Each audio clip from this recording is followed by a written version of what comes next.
Welcome back, everybody. Let's take a deeper dive now into how President Biden is handling this crisis in Europe. Are the sanctions that he hit the Kremlin with enough to stop a new Cold War? Here with me now, Nile Gardiner, former foreign policy advisor under Margaret Thatcher. Nile, wonderful to see you tonight.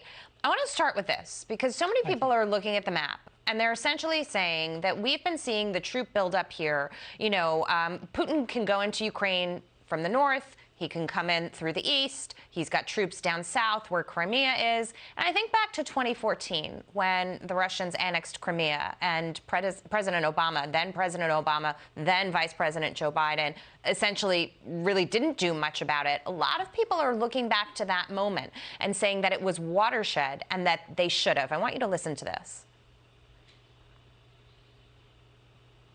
Guys, do we have the soundbite? James Clapper? Do you wish that Obama had done harsher, stricter sanctions in 2014? Yes, I do. I wish we, as an administration, had been more aggressive in 2014. Your thoughts on being more aggressive at that time, being more aggressive this time, and how this situation could have potentially been prevented? No. Well, I have to say that, you know, without a doubt, the Obama response, of course, to the Russian invasion of Crimea was absolutely disastrous. And the response by the Biden presidency today to what is, without a doubt, Russia's second invasion of Ukraine, beginning right now, the response so far has been very weak. It's been very slow.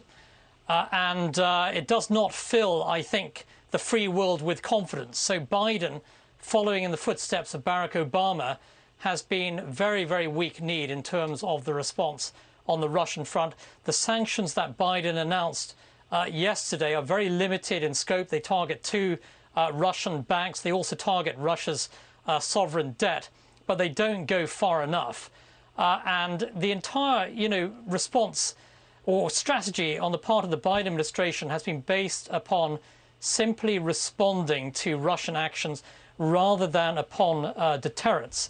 And I don't think that Biden has learned any lessons from the failure of the Obama presidency over the invasion of Crimea back in 2014. So once again, a clear lack of US leadership on the international stage.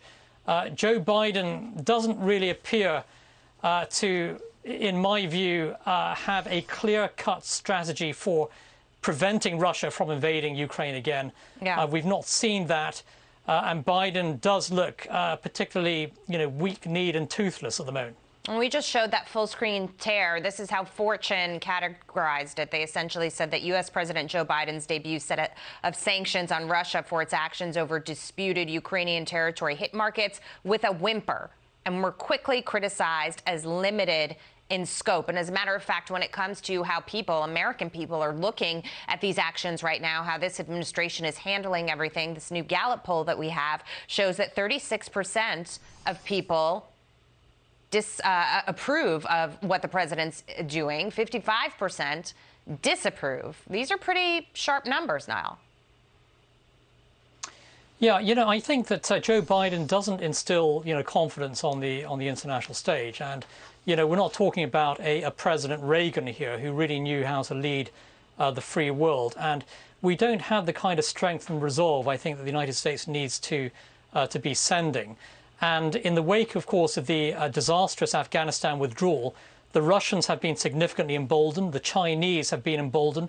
America's adversaries think that there is a real window of opportunity right now. The Russians clearly see that with regard to Ukraine, because they know, of course, that Joe Biden isn't really going to do anything at all other than, you know, threaten and perhaps implement some weaker sanctions against the Russians. The Chinese as well are growing more assertive over Taiwan. The Iranian regime is growing more and more aggressive by the day. And so our enemies on the international stage are growing, I would say, more emboldened. They're feeling in a stronger position today. And Joe Biden does not come across as the kind of strong US leader who's going to stand up to the enemies of the free world. And our adversaries are going to take full advantage of that situation. Also, at the same time, it doesn't help that, most of Europe is actually, cowering before the Russian bear, with the exception of, Great Britain and Poland and some of the Eastern European countries, especially the Baltic states.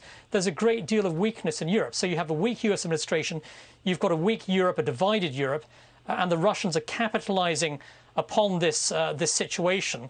And, without a doubt, I mean, this is, we are facing the biggest war in Europe since the end of World War II in 1945. Yeah. We are going to see bloodshed on a massive scale in Ukraine, with potentially tens of thousands, even hundreds of thousands of people killed. Nile Gardiner, it is an unfortunate situation. We are going to continue to watch it, and we will come back to you for more insight. Really appreciate your time with us this evening. Thank you. Thank you very much.